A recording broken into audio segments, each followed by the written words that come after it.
وزكريا إذ نادى ربه رب لا تذرني فردا وأنت خير الوارثين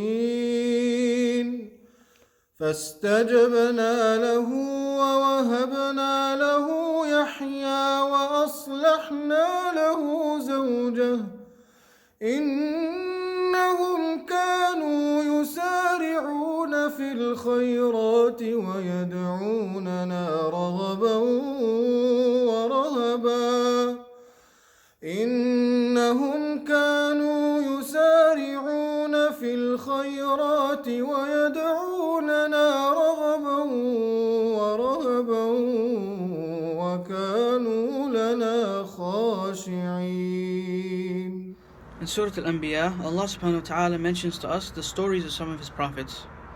That when they were facing hardship and trials and tribulations and difficulties, they turned to their Lord and they supplicated and they begged Him to help them and to remove the hardship from them. So Allah subhanahu wa ta'ala, He starts off with the story of Ayub alayhi salam. When Ayub called out to his Lord, I've been beset by hardship and you are the most merciful. This was after Ayub had been sick for many years. He had lost his health, his wealth, his family, and so he turned to his Lord and he prayed and he begged for his help. And so Allah said, فَاسْتَجَبْنَا لَهُ, and so we responded to him. And we removed the hardship that had befallen him, and we returned his family to him, and we doubled them for him. Then Allah follows it up with the story of Yunus alayhi salam, Dhun Nun, when he left his people and he was angry, and he was swallowed up by the whale. So now he's stuck in the belly of a whale, in the middle of the ocean, under the darkness of night. So he calls out and he supplicates and he prays and he begs. And he says, La ilaha illa anta subhanak inni kuntu min al-zalimin. There's no God in truth worthy of worship except you, and you are far removed from any imperfection, and I was from the wrongdoers. And Allah says, فَاسْتَجَبْنَا لَهُ, and we responded to him. And we removed him from the trial and the tribulation that had befallen him. وَكَذَلِكَ نُنْجِي الْمُؤْمِنِينَ. And this is how we save the believers. Then Allah follows it up with the story of Zakaria alayhi salam. When Zakaria had grown old and he was heirless and his wife was sick, and he turns to his Lord and he supplicates and he says, Oh Allah, don't leave me heirless. He begs Allah for an heir.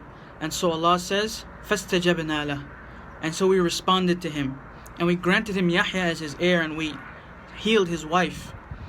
And then Allah subhanahu wa ta'ala, He mentions a characteristic or some characteristics that all of these prophets had, and it's characteristics that we should embody as well.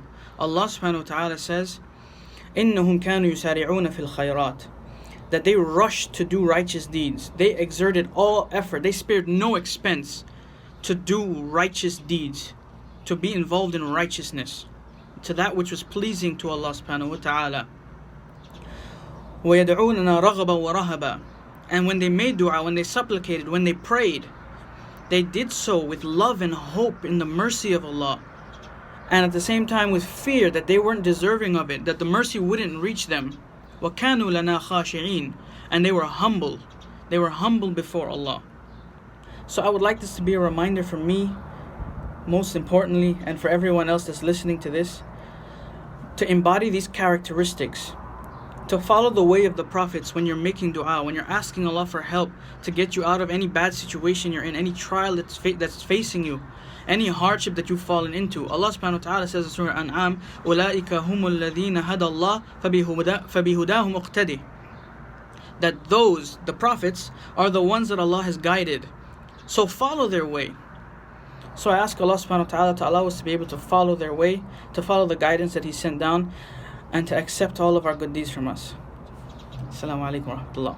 Listen guys, Corona or not, we are committed to continuing our quality da'wah, bringing you the services and securing the funds for this masjid and its programs, even if virtually. Make sure you hit the link below and be of those who help carry this masjid even though it's empty.